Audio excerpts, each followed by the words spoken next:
Alright, Core955 here, And Hypergamer. playing more Code Veronica Part 3. So I assume if you're watching this series, you've already seen the other one, which is up to about...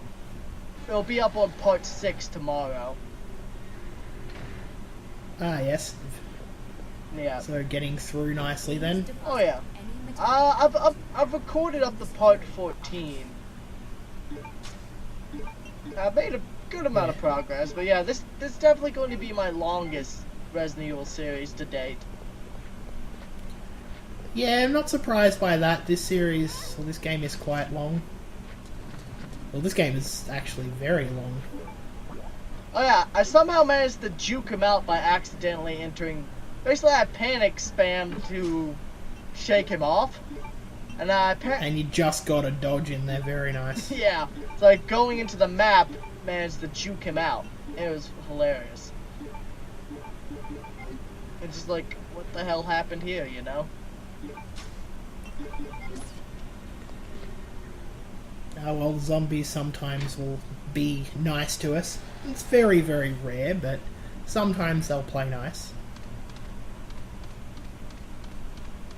Oh yeah, I know you can't hear it, but in the background, as I said, there's those moans. But I know these very well from the... You know the area outside the Crow Corridor? The stairs that you go from the first to second floor and has like 3 herbs? Ah, certainly, yes. Outside of the RPD where you can actually hear the city in the background, certainly. Yeah, it's like, I can hear they're using the moans there. Now, Yes, and speaking of good ambience and good ambient sound, that is certainly an excellent example of that.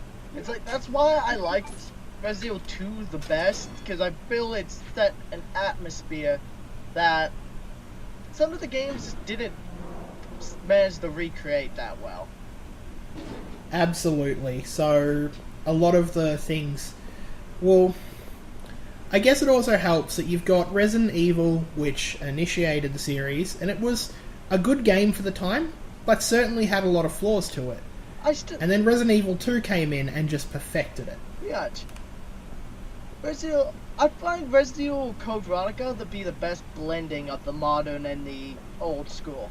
Because it still has the same controls, but you'll notice they'll start incorporating a bit more action, a bit more drama. But it wasn't over the top. Also, you'll notice that whilst the camera angles are fixed per se, there are certain set camera angles. Like this one. As an example we can see now, they do actually move. Yeah. So, unlike the other older games, the environments are actually fully 3D. Oh yeah, fun fact. Like, you saw those herbs in the corner? Because of my TV, I fixed this in later parts, but I couldn't see those herbs in the corner. So I didn't know... I eventually came back and grabbed them, though. It was just weird, because I'm playing on a modern TV, and you know how the video set is going to be finicky. Especially with an older console, certainly. Yeah, so... I missed a few items. You'll notice me pause when we get to the palace a couple times, because the video is really distorted. Like, it records just fine, but from my TV, there's an obvious difference. That is a bit odd. Well, it's more of just the box is capturing as the game puts it out, but the TV has different backlight and brightness settings. And it's trying to also probably do some post-processing as well. Yeah. Though it definitely helps that I did start using components. I got lucky that zombie, instead of biting me, just puked on me. Ah yes, being close to the stairs, zombies do love to puke.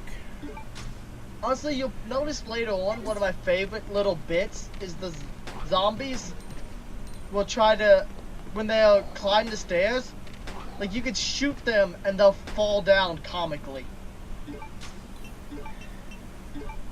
Don't know. Again, just one of the brilliant things this game does, where there's just little touches like that. You know what my favorite is? That they use the naked zombies in the perfect place in this game. You know what? In the graveyard, where they make sense. Oh, not just the graveyard. in that pool in the military training facility and the sauna, there's 2 naked zombies in there. Yes, that is correct. Like, I'd forgotten about that. So they're clever where they actually put it. They put it where it makes sense. yeah, it's like, cause I can understand them being in the labs, but it's like, yeah, they got out. Just corpses got out, but still. Oh, that's one thing I fucking hate about Resident Evil 1. Is those zombies in the labs keep respawning. Yes, they do, which is a problem. Which they fixed in the remake, fortunately. Yeah, it's just like wasted so. It's a good thing I'm very good at hoarding, so I had so much ammo. I got lucky there. That dog missed me. They also did make the dogs easier in this game. They also made them harder to hit. Like you know, the older games you could hit them when they start growling. Now you have to wait for them Yes, to whereas stop. this one you have to wait. But the benefit of doing that is the fact that they can be stun locked. So No, you could stun lock them in the old games too. But you notice I waste a lot more ammo here because I'm not used to them having to growl first fully.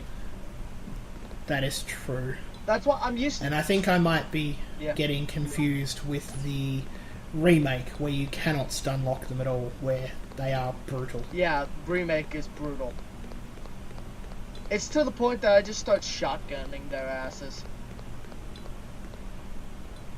Yeah, in the remake there really isn't much point to killing them because like you can either shotgun them, which will do them in quickly, or you just have to try and avoid them. Yeah. Also the fact that they love to pin you down. Like in the older games they'll get a bite in, but most of the time, unless they catch you head on, they don't pin you down. Yes. Normally they only... Whereas in that game, they'll grab you, they'll throw you around. Yeah, they're brutal. That's the reason why... That was probably my first death in Remake, was just the dogs. Like when you go get the whistle, and you have to... Yes, to get the dog collar. Yeah. So, fun fact on that one, that's actually a very nasty place for speedrunning, shall we say. I could imagine. This is kind of a little bit of random hell. Yes, it's random hell, they're difficult to hit, especially in knife runs. Yeah. I could bet. I've not been into speedrunning community. I've done one speedrun, and I beat the game in like 2 hours, which ain't bad, but it ain't no world record. Oh no, for sure. Depending on the game, some of the speedruns for the games go down to like an hour. It was Resident Evil 2. Resident Evil... Right. Yeah, around an hour for Resident Evil 2 for the world record, depending on the platform. Yeah. Honestly, I don't get why they ported Resident Evil 2 to the Cube. They decided to port all of them over. I think it was part of like a 15th anniversary or something, if I recall correctly. I got kind of lucky. Or it might have been 10th anniversary. Yeah. I got lucky that apparently the bats in this room didn't aggro. 'Cause I didn't know about the lighter trick until later on. I just got lucky that they're like, we're just gonna chill here on the ceiling. I think from memory they only get aggro if you actually start running. So if I'm So that's when they start getting annoyed. fucked with their echolocation, I suppose. I would assume so. Yeah. Which is another neat little trick that they don't explicitly say in Resident Evil 2, but the lickers won't actually chase you if you walk. Well, they can, but only if you walk right beside them. Yes. Though, the downside of that is a lot of the times the lickers are put in very narrow spots where you have to walk right beside them. Yes, to try and make you actually fall into that trick. And of course, most people are going to freak out when they see the lickers and just try and run. Yeah. Which is the absolute last thing you want to actually do for those. Yeah, it's like I always just basically get as far as I weigh before I notice them do the, you know, where they step up on their haunches like they're about to start trying to jump. That's when I book it. Like as soon as I've gotten as far as I can, then book it and get through the next door. Absolutely, and if you get caught out by that, you're pretty much stuffed because they do have a fair bit of locking on. Yeah, the only other time I ever do is I'll just walk up as close as I can and point blank shotgun their ass and stun lock them. Yes. In particular, if you've got Leon's upgraded shotgun, that thing is brutal. I love that's another area. I like the sound effects for the upgraded guns. They feel meaty. They certainly do. Got that? Especially that shotgun. Yeah, well, I mean, you see what it does to zombies. It blows their upper half completely off. Yes. It'll either destroy their arms and their head, or if you just go for a torso shot, split them in half.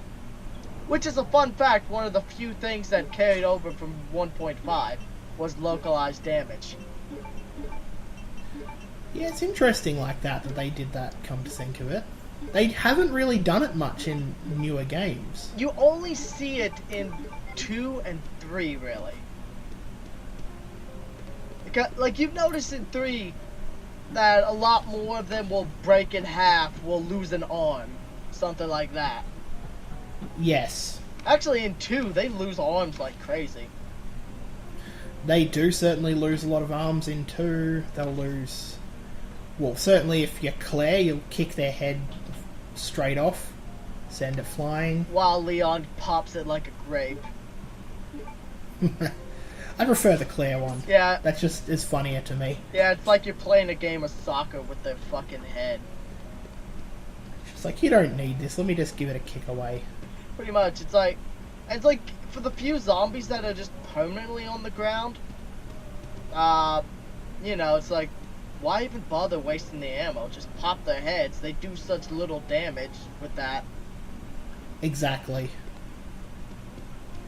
Or, if you really don't want to do that and risk the little bit of damage, then just, well... You normally walk around them. Yeah, or knife them, like if you really need to kill them. Yeah, though, most of the places you find them, you're not carrying the knife unless you're doing a knife run. Like, yes. I never carry the knife, because I'm not very good with it.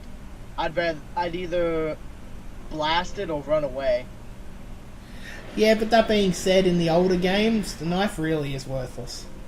Yeah, at that point, if you're using the knife, you have fucked up, or you're being a ballsy motherfucker.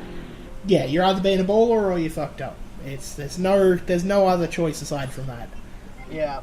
That's another thing, if you just play half confidently, the older games really give you supplies in spades. But a lot of players in their first times will liberally use ammo, not know. Of course. And then it's like, oh shit, I've made a hell of my own making. Yeah, so you can get away with killing a lot of the zombies, but you should probably be careful which ones you kill. Yeah, it's like just because you don't want to kill ones that really aren't a threat. I usually only killed them, the ones that are directly in my path, and like places I'll come back to multiple times. Yes. Like if they're just one-offs, there's one exception, which is the morgue, and that's just because it's a pain in the ass to run out of. The morgue. Every game has its morgue. The morgue in Resident Evil 2 is bloody hard, especially if you get the one with the lickers in it. Oh, that's also really interesting. That's one of the other few things that carried over from 1.5.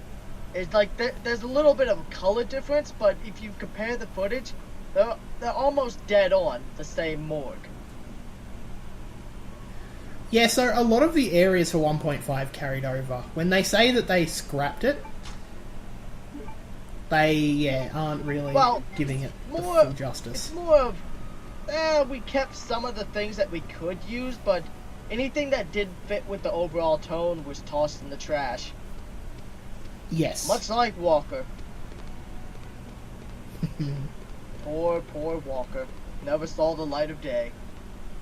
So I'm assuming we're coming up to the end of part 3 shortly, yes? Yep. Actually, this is it. This has been Core 955 and Hyper. Talk to you next time.